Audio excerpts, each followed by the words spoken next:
Good evening, everybody. Welcome to another episode of Songwriting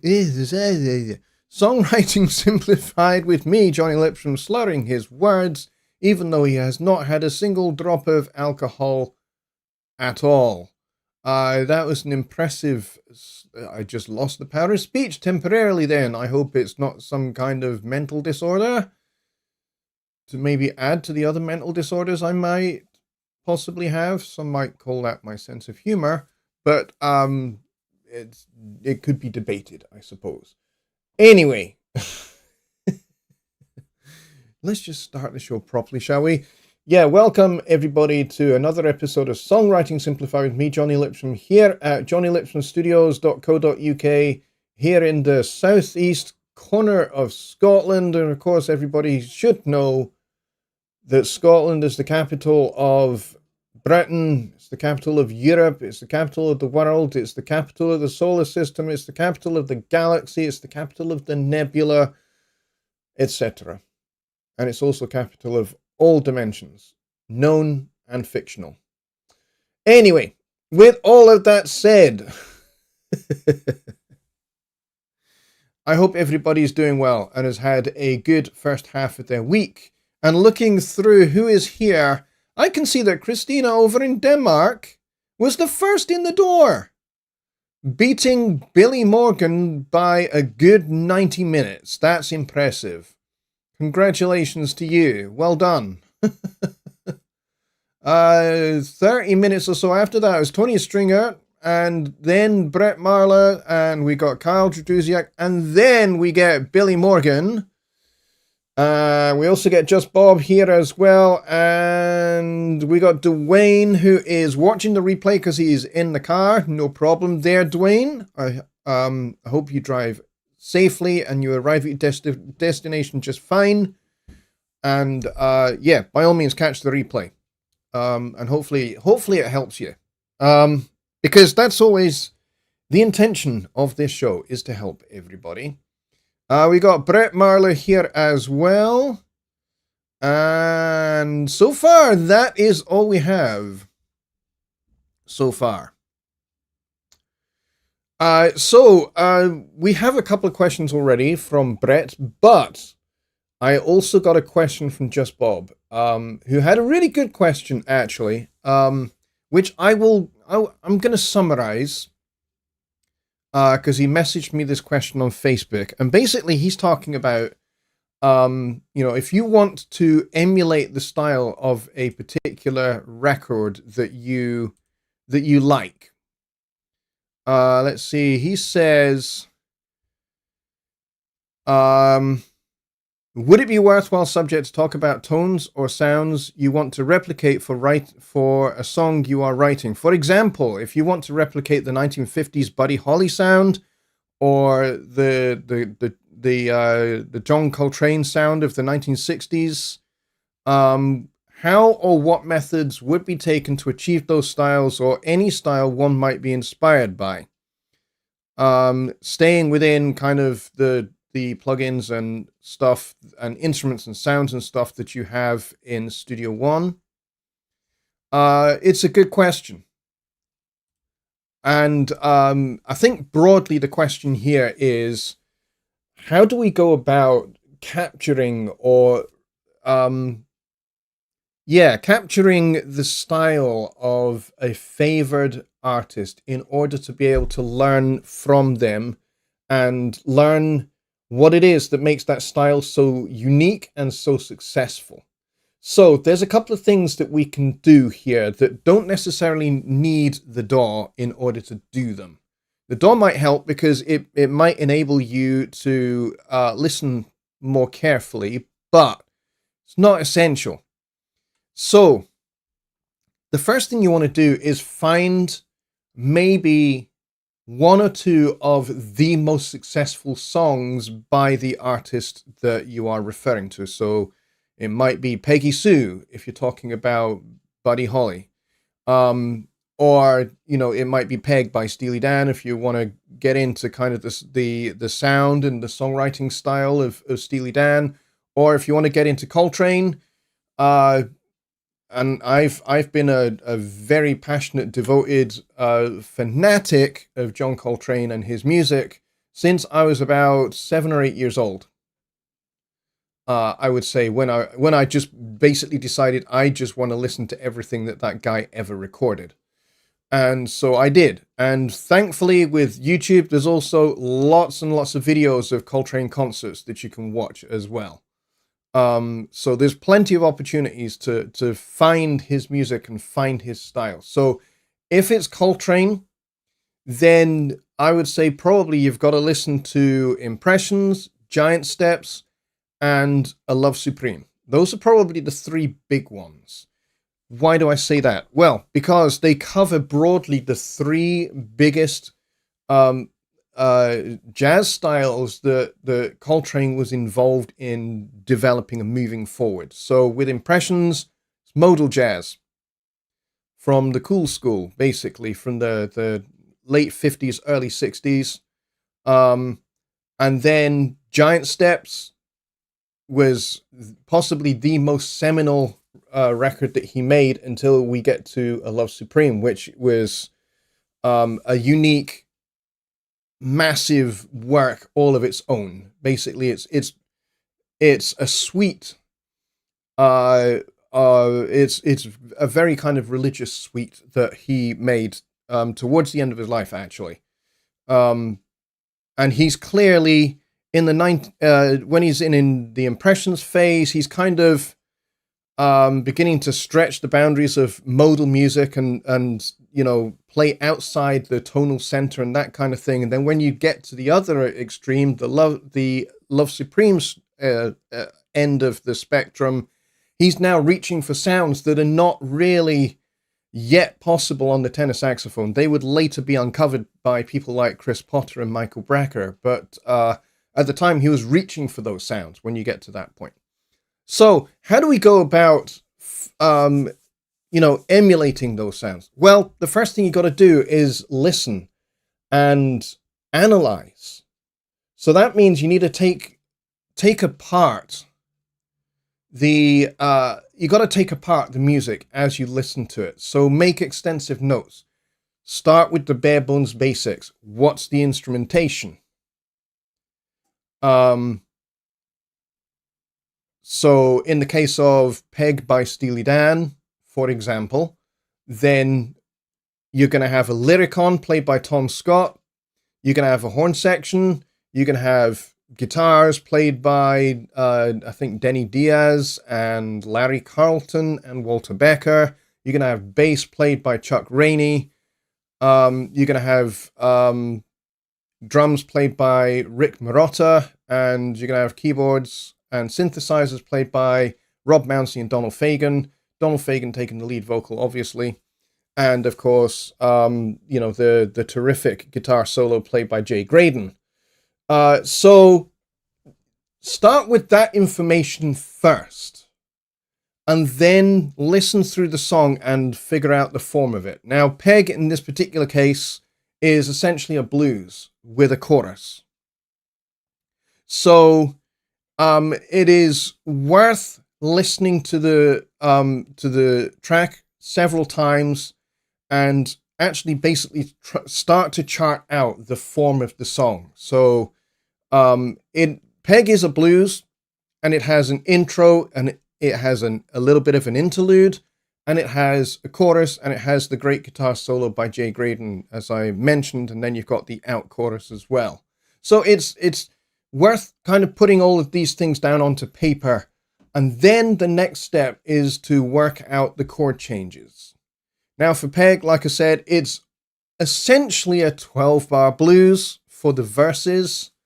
Gets a little bit more complex harmonically when you get into the chorus, but the interesting thing about the verse is that, yes, it does go through chords 1, 4, and 5 of a standard 12-bar blues. It does this thing that I have talked about a few times called interpolation, which is where you insert a chord before or after a particular chord. So in the case of chord 1, chord 4, and chord 5 in a standard 12-bar, 3-chord 12-bar blues, there is a plagal cadence inserted within each of those 3 chords. What's a plagal cadence? Plagal cadence is chord 4 to chord 1. So if we're in the key of C major, so this would be chord F to chord C. So chord 4, chord 1. It's the standard kind of amen church cadence. Okay, well you go amen, that kind of thing. But peg is in the key of G. So it's a blues in the key of G. And what it does is, instead of going and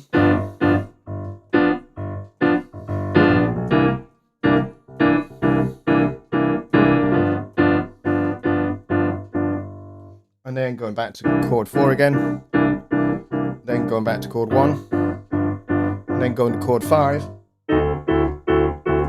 4. That's the standard 12-bar blues. We don't get that with peg. Number 1, it's not a shuffle. Number 2, it's kind of like a bit of a kind of a disco beat, kinda. But it does this instead. It goes C major 7, which is chord 4 in the key of G, to a kind of G chord built on a stack of fourths. So it kind of goes like this. Now, the bass part, this was created by Chuck Rainey. And basically he is spelling out the chord tones of the main chords, chord 1, 4, and 5. So he's going.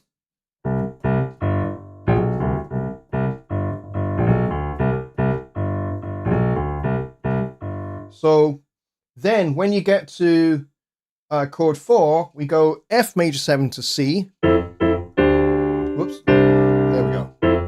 And then we go back to chord 1, essentially. And then we do the same again.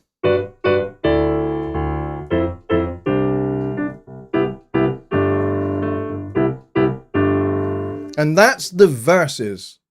So then when you get to the chorus, it goes a little bit weird.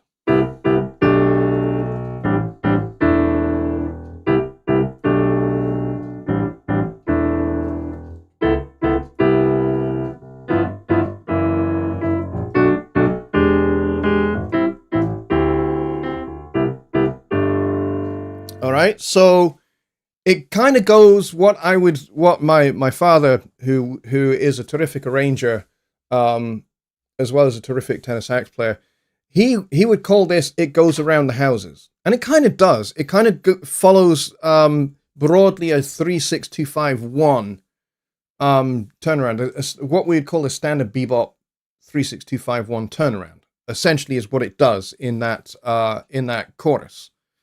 And then you have this little interlude, which basically goes. And then you go back to the intro figure, which is very, very cool. This is where you get Tom Scott's Lyricon.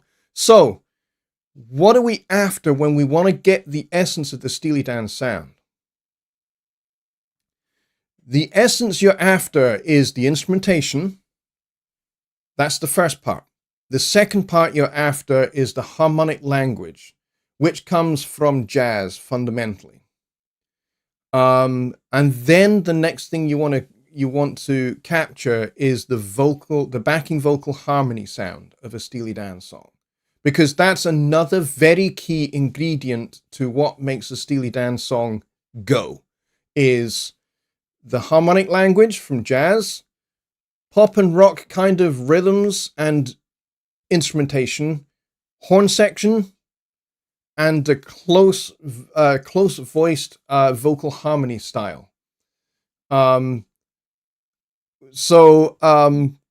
If you've there was a TV show years ago, which I think VH1 used to run, and it's called the Classic Albums series. And the whole, or I'd say 90% of the Asia album, from which Peg comes from, was featured in this in this particular episode.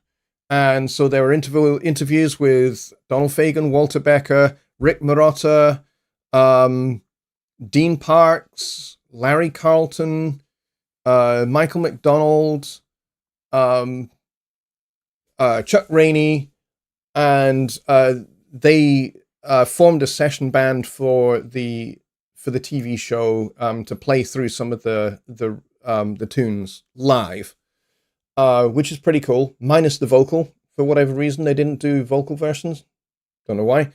But anyway, it's a really good show to check out because Walter and Donald are in I think it's River Sound in New York City, and they basically take kind of like isolate Michael McDonald's vocals, for example, where the backing vocals basically are Michael McDonald times 3, I think times 3, it might even be times 4, plus Paul Griffin and Donald for those close backing vocals. And they relied very heavily upon Michael McDonald's really, really big vocal range, which he has a massive vocal range. He can sing baritone all the way up to alto. He's amazing, Michael McDonald. What a voice that guy has.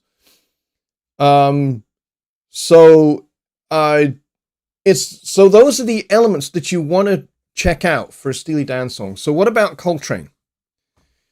Coltrane, for the most part, had a quartet, classic jazz quartet, tenor saxophone, piano, upright bass, drums. For the most part. It gets expanded when you get into the Love Supreme album, where you get 2 drummers, 2 bass players, 2 piano players, and trumpets and saxophones and trombones galore. It's almost like a big band, but it's not really a big band. It's more just a large ensemble when you get to A Love Supreme. But when we're talking about impressions, we're talking Elvin Jones on drums, we're talking Jimmy Garrison on bass, and McCoy Tyner on piano plus Coltrane. What made Coltrane sound really interesting at that time was there was a period where alto saxophonist Eric Dolphy joined the band for a period. And Eric Dolphy, like Coltrane, was a little bit of an experimenter and a searcher for a new sound. And so he had his amazing thing that he did that he made fit into the music of Coltrane. Sadly, Eric Dolphy had a very short life. It's a little bit tragic, actually, how short his life was. He kind of blazed a trail and didn't live very long, sadly. But yes, so that's kind of the instrumentation of a Coltrane record for, say, impressions. And then the form of impressions, which is essentially AABA, and it's 2 key centers. It's G Mixolydian, A flat Mixolydian, and that's basically the form and the harmonic language of the song. And so the idea being, let's make it harmonically as simple as possible. Let's make the form as simple as possible so that people improvising can, kind of run with it and have a lot more freedom than having to play on a whole bunch of complicated chord changes. And then it also meant that there's a much greater opportunity for group improvisation, not just a soloist to play over changes, but for the whole group to actually improvise and take the music in a different direction. So that's kind of Steely Dan and Coltrane. What about Buddy Holly? I don't know a whole lot about Buddy Holly's music. I do know that Peggy Sue is a freaking awesome song, and again, it's another blues, fundamentally. But it's got a really, really interesting drum part that's very, very unexpected and very unusual for the time. But it's fantastic. And the vocal performance is very, very interesting as well. He does all these really, really interesting vocal inflections, and, changes his intonation a little bit, how he pronounces certain words.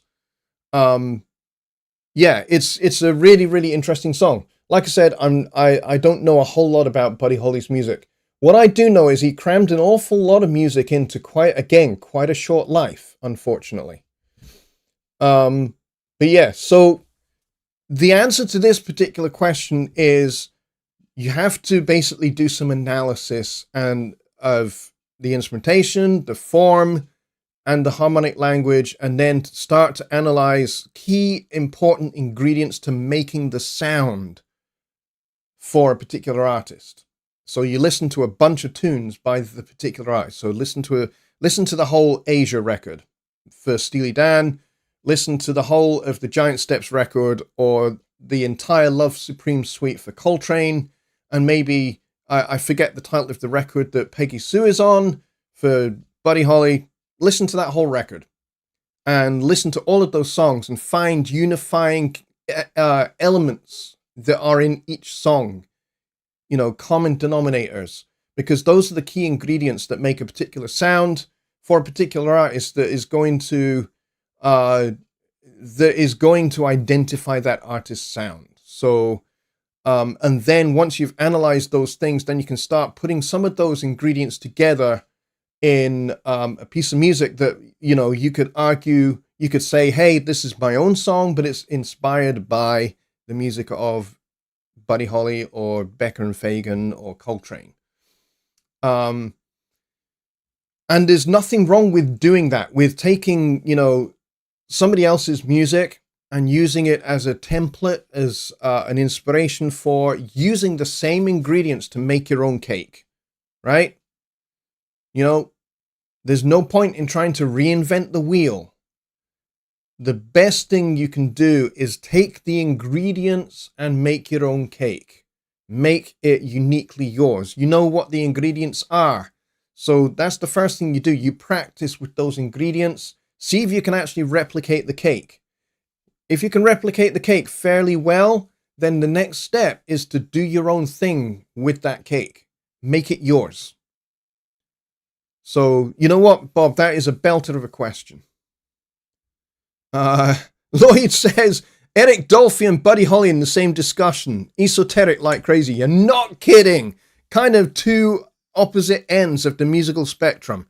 I mean, I have to say, wouldn't it have been awesome if Buddy Holly if Eric Dolphy had been alive at the same time as Buddy Holly was making Peggy Sue, and he could have either played alto sax or bass clarinet on that record? That would be something. All right, so great question. We got a new person here today, and that is Pertus Saraniva. I'm hoping I'm not butchering your name. I am Scottish, so I'm sorry about that. He says, hello, Air, both Studio One and Cubase. I like some sounds better in Cubase, but Studio One is easier to use overall, in my opinion. Notation in the Pro version better than Cubase. I wish you all good time with making music. It's 2:11 at night in Finland. Dude, thank you so much for taking the time to write that message and to subscribe to my channel. I appreciate it a lot. I think you might even be the first Finn on my channel, which, that's very cool. That's very cool. I have Danes here. I have Germans here. I have some French people here. I have some Spanish people here, but I think you are the first Finnish person, which is awesome. I love Finland. Finland's a beautiful, beautiful country.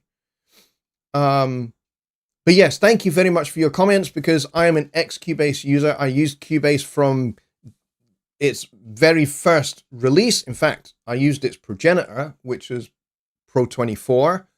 And then I moved to Cubase version 1 when that was launched.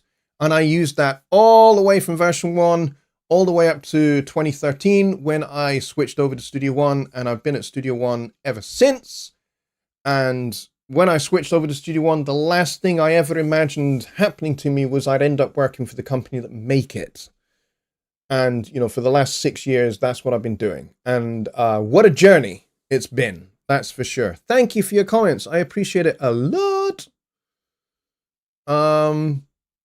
Just Bob says it is also meant to take the overwhelming available offerings that Studio One offers. Yes, I get that part of your question. Thank you for that. All right, let's get to Brett Marler's questions. Excuse me. And he says, this is about Notion. Is it possible to copy a JPEG of a chart into it for editing purposes? Unfortunately, the bad news is the answer to that is no. However, there is a way in which you can get a PDF score scanned using an application called ScanScore, which you can then bring into Notion, which you can then bring into Notion 6. I don't think you can do this in Notion Mobile yet, but you can certainly do it in Notion 6 via Music XML import. Basically, ScanScore basically takes your PDF document and converts it into a Music XML file format after it's scanned all the data in it, converted it into Music XML format, and then you can open that in Notion 6. So you can't do it with a JPEG, but you can with a PDF document. So if you've got a PDF of, I don't know, something from the real book, for example, and you want to get that into Notion, yeah, you can do that. You can do that. But not with a JPEG. You've also had issues getting the sounds to work in Notion. Brett, I'm going to invite you to make a technical support ticket. And we have a fantastic little team of Notion tech support agents who will be very happy to help you get the sounds working. Because, I mean, that's something that you've kind of been a little vague. You just said you can't get the sounds to work. So we kind of need more information, and the best way to be able to do that is with a technical support ticket from the support portal in your my.presonus.com account. If you go and do that, then one of the tech support agents that handles Notion will be able to assist you and get that squared away. But yeah, I hope that answers your question. Good questions so far tonight, folks. I appreciate it a lot. Ron is here, the key man. I'm glad he is here, which is awesome. Ron says, someone left the cake out in the rain. Is this program free or paid? Bear with me one moment and I will go and find... I'll go find a link for it. It's called ScanScore. Let me just see if I can find it for you.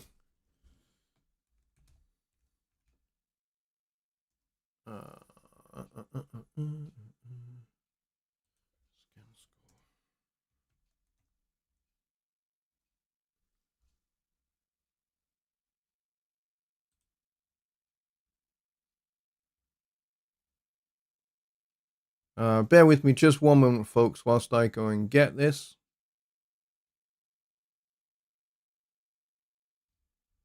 So what I'm actually going to do is I'm actually going to give you a link to a knowledge base article that's on the ScanScore website. And by the way, you can go on the ScanScore website and you can have a look at ScanScore and see what it does and see how useful it's going to be for you.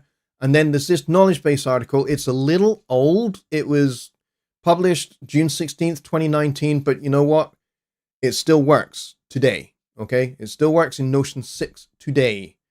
I would recommend not trying this in Notion Mobile because I don't think it'll work, but certainly in Notion 6, it should work. So I'm going to get that into the chat here. And you can go and check out ScanScore at your leisure. Now, obviously, I am not sponsored by them or affiliated with them in any way whatsoever. But yeah, this is a very, very good little solution. I have pointed people in the direction of ScanScore many a time for when they want to get sheet music into Notion. So, and the instructions in this article are very, very detailed.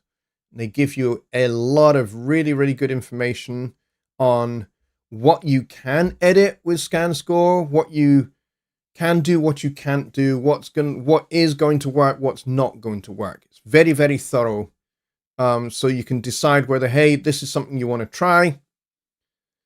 And they've got a quote actually at the bottom of this article, which is by Charles Darwin. I'm not a fan of Charles Darwin, but here's the quote nonetheless. He says, "If I had my life to live over again, I would have made a rule to read some poetry and listen to some music at least once every week." You know what? I think that's sound advice. I might not agree necessarily with everything that Darwin taught or believed or wrote about, but that I can definitely agree with. I think that's very, very sound advice. Let's see, what else do we have here? Kyle says, just a reminder that Nate's Studio One meetup is tomorrow at 9 Eastern, 8 Central, 7 Mountain, 6 Pacific, which is going to be 2 a.m. UK and 3 a.m. Central Europe. So, and it's going to be probably 9 o'clock in the morning if you are in New Zealand, and probably 7 in the morning if you are in Sydney, Australia, I think. I think I've done the calculation correctly for that. So if you are there, then those are going to be the times for that. And that is tomorrow. And then coming up at the end of the month, the last Friday of the month will be the Studio One meetup that I host.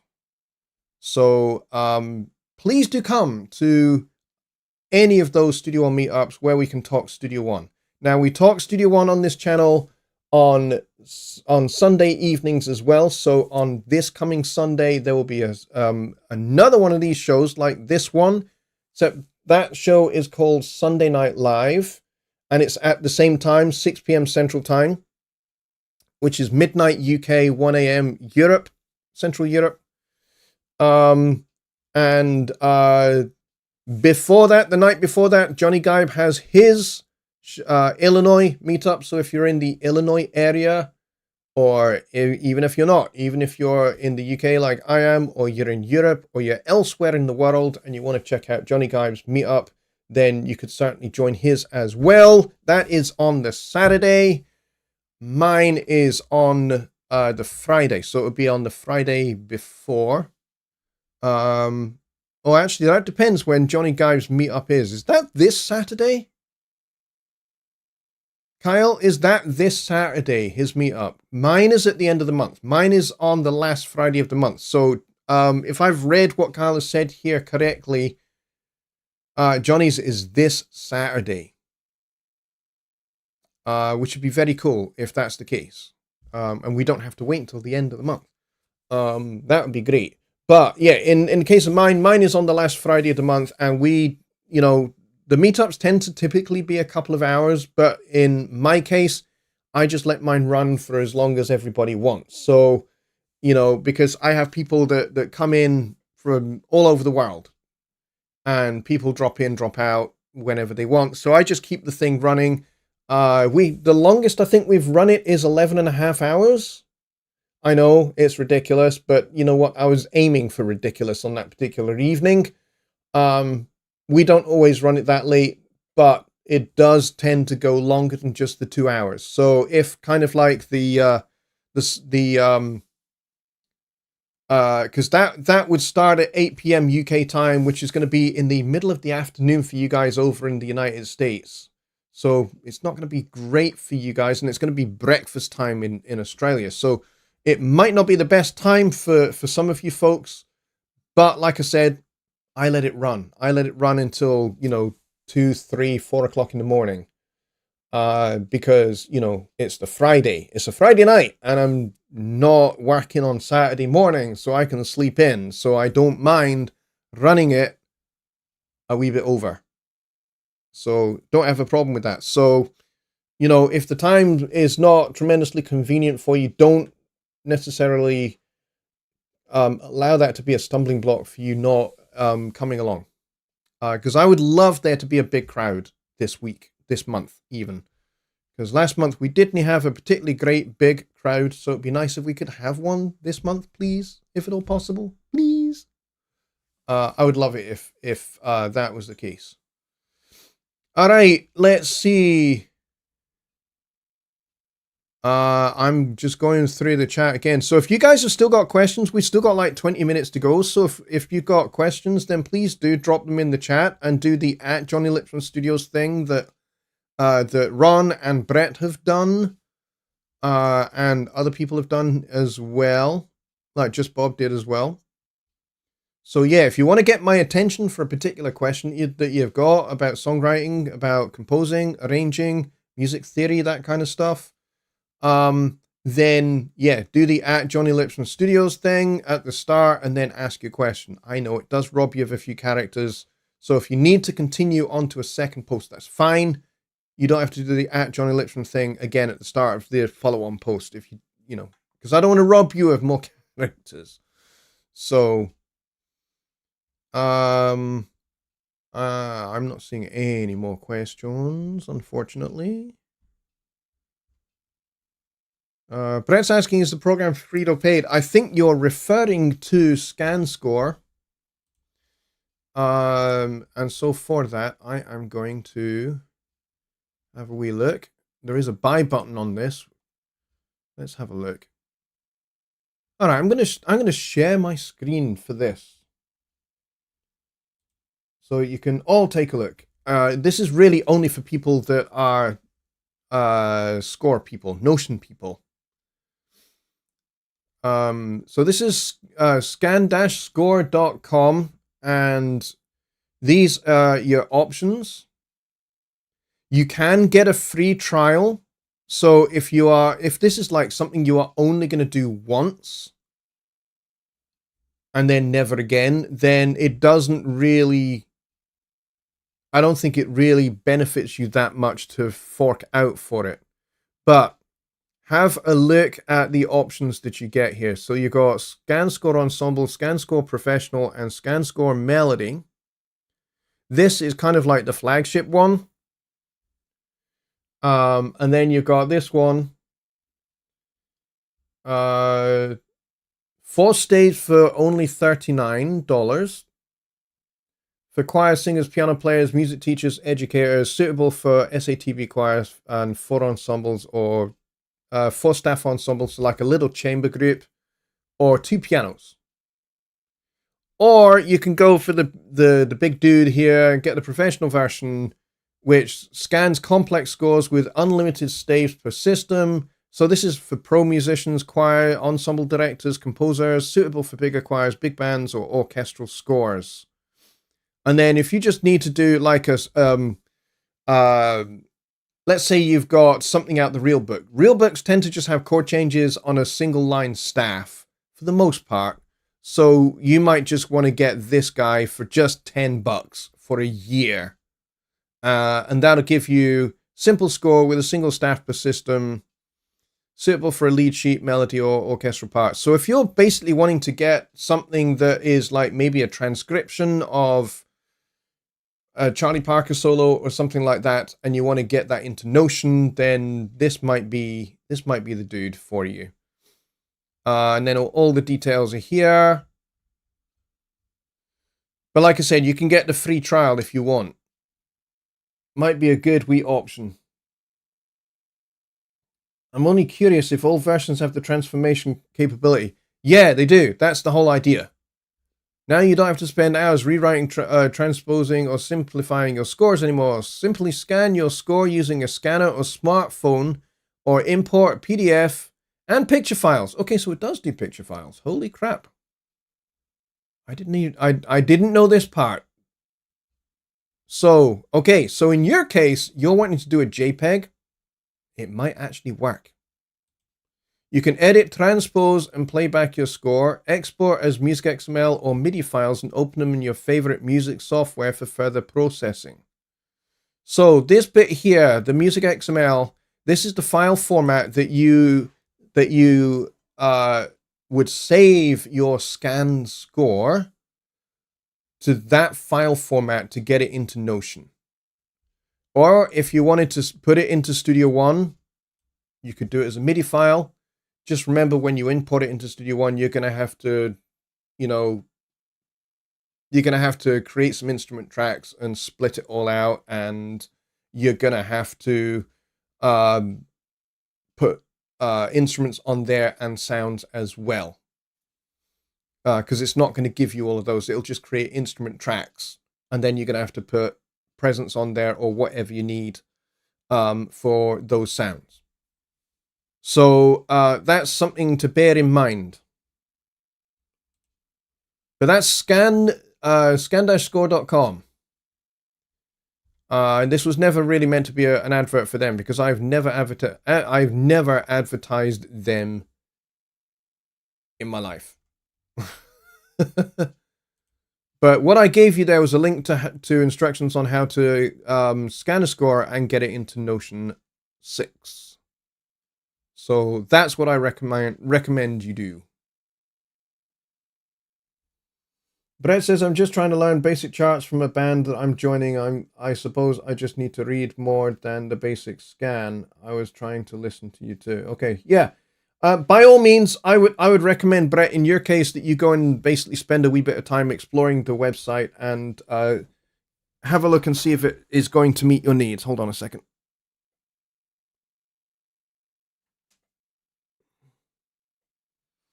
Yeah, basically go and take a look and see if it's going to meet your needs before you decide upon anything, is what I would suggest. Let's see. I need to go back to over here. Let's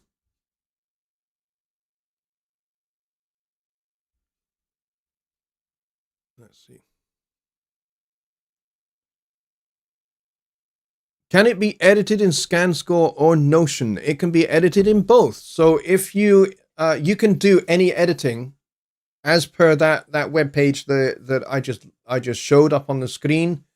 You can do editing in ScanScore, the application itself, and then you can export the music XML to Notion, or you can just send the whole thing to Notion and do the editing in Notion, whichever you prefer. Brett says, perhaps a possible feature request for future Notion versions if they're going to pursue any new updates. Yeah, you could certainly make a feature request. Notion 6 is still a supported product, so yeah, by all means, go to feedback-software.presonus.com and make your feature request there. Sign in with your my.presonus.com credentials, and you will be able to post a feature request. Feature request even. And so once you do that, you should be able to select the Notion category when you're making your feature request. It does say Studio One Pro feature request, but you can make Notion ones there as well, not just Studio One. You can make feature requests for Studio One Pro. You can make feature requests for Studio One Pro Plus, the membership, and things you'd like to see added to that. You can also make feature requests there for Notion. And when we say Notion, we mean Notion Mobile and Notion 6. Okay, there really isn't any differentiation between the two in that respect. Rich Cresswell is here for the last 15 minutes of the show. And yes, that is easy for me to say. That is a little catchphrase of Jonny Gibe's, which I actually don't tend to use. I tend to just go when I've minced my words, because I think it's just funny and it makes me look very silly, and I have no problems with looking or being very silly. Comedy is in my blood. My mother is a now retired entertainer. She's like a proper, classic entertainer, singer, dancer, comedian. She did it all. And she's now very happily retired. But Rich, I'm glad you're here, buddy. Welcome. And he is asking, does anyone have any more questions? Tag at Jonny Lipsham Studios. Yes, please do, because we've still got some time left. We've only been going for 45 minutes. We've still got like 15 minutes left. But for those of you that are rather late in the show, as Lloyd will testify, we have managed to name check Eric Dolphy and Buddy Holly almost in the same sentence. We basically had Eric Dolphy, John Coltrane, Steely Dan, and Buddy Holly in the same sentence. Thanks to Just Bob for the awesome question that kind of created that unique scenario where I talked about the music of Buddy Holly, Eric Dolphy, John Coltrane, and Steely Dan, all in the same flipping sentence and in the same show. I mean, we've been doing this show now for more than 100 shows, and I think that's probably the first time that we've ever talked about the music of those four individuals. I mean, we mentioned Eric Dolphy in passing, but really, it was mostly Buddy Holly, Coltrane, and Steely Dan. So check out Bob's question, because it's really, really good. And so the answer really fundamentally to the question, basically his question was, how do we go about, understanding the elements that make up the sound of one of these artists? And, what makes their sound? Why is it so attractive? How can we find that out? How can we study what makes Buddy Holly's Peggy Sue such a freaking awesome song? And it really is. I'm not necessarily a big Buddy Holly fan, but really that song is absolutely mind-blowing how good it is. It's such a brilliant song. And then I talked about Peg. I did a little bit of a demonstration on how you do the analysis on Peg, but you can apply that to Peggy Sue if you want, or any other Buddy Holly song that takes your fancy, or any other artist for that matter. But these are just the ones that Bob picked out. And of course, John Coltrane was the other artist that Bob mentioned, which of course I'm a Coltrane fanatic. I've been listening to and analyzing and playing the music of John Coltrane for, the better part of like 45 years. So I'm very, very familiar with his music, very familiar with how his music works. But it's a great thing to do, is to actually sit down and analyze what makes this work, what makes this so good.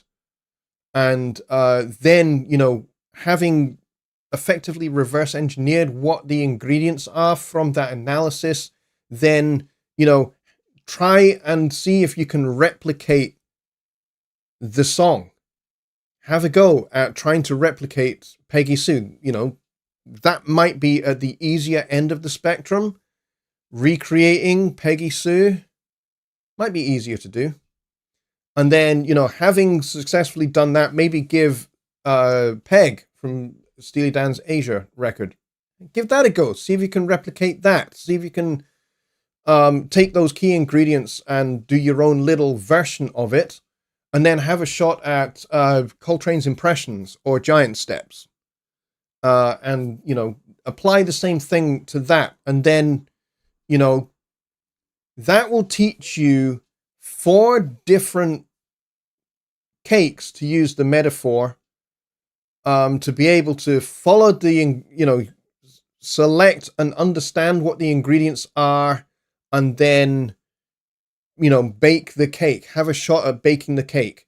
And then once you can replicate those cakes, then you can kind of do your own thing with it and go, okay, I'm now going to make my own cake, and I'm going to use these elements here that I have learned from this little procedure, this little study, this little project, and I'm going to end up with my own cake that maybe has a little bit of a little element of Buddy Holly, a little element of Steely Dan, a little element of John Coltrane.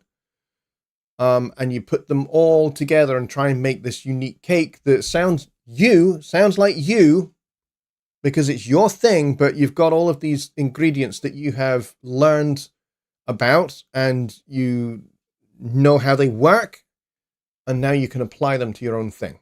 I think that's a good thing to try and do with, and it doesn't have to be Buddy Holly, Steely Dan, or Coltrane. It can be, it can be different styles, different artists that you like, that are diverse. I think that's the crux of Bob's point here, is diversity, musical diversity.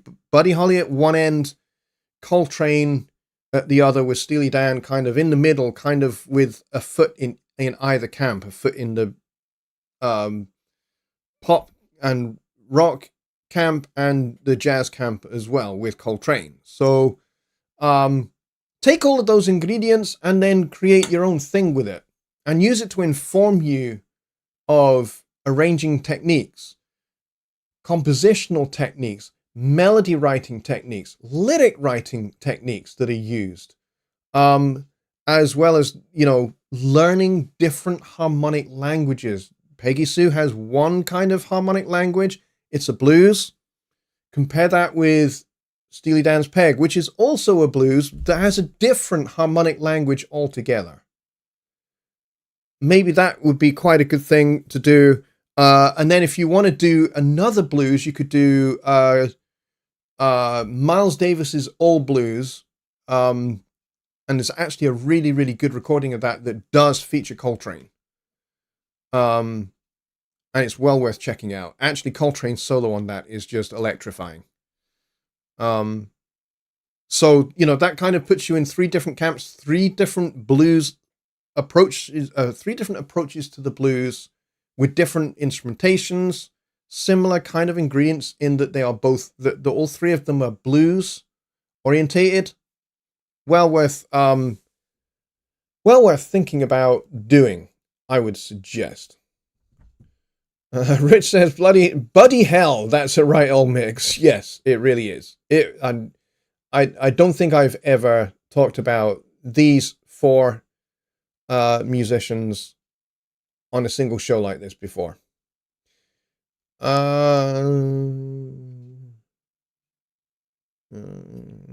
Okay. So we got like 5 minutes left of the show. Jeffrey Boyle is here. Jeffrey, welcome, my friend. I hope you're doing well, mate. Good to see you. And you are listening from Philadelphia, Pennsylvania. Awesome. I love the state of Pennsylvania, by the way. I have been there several times. My sister, for a while, was at Pittsburgh University. And so I have been out to the great state of Pennsylvania. And Pennsylvanians are very, very lovely people. Certainly the ones that I met were very, very lovely people. And we're talking last century is when I went there. It would be, 1996, maybe? Yeah, it's probably 1996 that I was there. I think I was there for like 2 weeks, 2.5 weeks, out in the great state of Pennsylvania. Loved it, had a lot of fun. And of course, the great city of Philadelphia is, of course, the birthplace and the home of John Coltrane. So that's handy and coincidental that we're talking about John Coltrane and you are from that city, which is awesome. Philadelphia has a very, very rich and very interesting jazz history all of its own that is actually quite unique and different to the jazz music coming out of both New York City and Chicago. And of course, all of those are very different to what comes out of LA on the West Coast. So yeah, but yeah, Philadelphia, great, great city, great, great musical legacy. Yeah, I love the place. Love the place. All right, I think we will call it a night there. I'm going to call it 3 minutes early, so you guys get 3 minutes of your evenings back to go and make a cup of coffee or a cup of tea or something. So thank you very much, everybody, for coming. We peaked at around about 22 or 23, I think it was, but we've only got 14 likes. Come on, man. You guys can do better than that. So if you really have liked this conversation this evening, then please do smash the living daylights out of the thumbs up like button. I would appreciate it a lot. If you're a new subscriber to the channel, thank you so much. I really appreciate your subscription. Check out all the videos that I've got on this channel now. I've got, I think, nearly 700 videos, I think, if you include all the live streams. So you'll find them all organized into playlists, mostly. I'm not very good at organizing, but I've managed to organize most things into playlists. So please do go check those out. If you want to check out previous episodes of this show, Songwriting Simplified, there is a playlist called Songwriting Simplified. Please go check that out. And we've got like more than 383 shows, I think. I think it's 383. Yeah, we are perilously close to 400 shows actually, I've got that wrong. I think it's 380 or something Sunday Night Lives. And I think we've got 104 or 105 Songwriting Simplified shows in the playlist. I get easily confused. So yeah, so if you want to check out past live streams for Songwriting Simplified and Sunday Night Live, then by all means go check out some previous shows in the playlist. I've also got mixing videos on here. I've got Studio One overviews. So if you want to go and find out, go back into the mists of time and remember kind of what was introduced into Studio One 3.5, I've got a playlist for Studio One 3.5. If you want to see what's been added to Studio One 7 since we launched that in October last year, there's a playlist for that as well. So yeah, please do go check all of those out. And in the meantime, folks, I'm going to say a very, very good night to all of you. Thank you very much for coming. You guys are the best. Great questions. And I'll see you on Sunday, 6 p.m. Central, for Studio One, recording, mixing, mastering. Bring your questions. I will try my best to answer them. Thanks a lot, folks. Good night.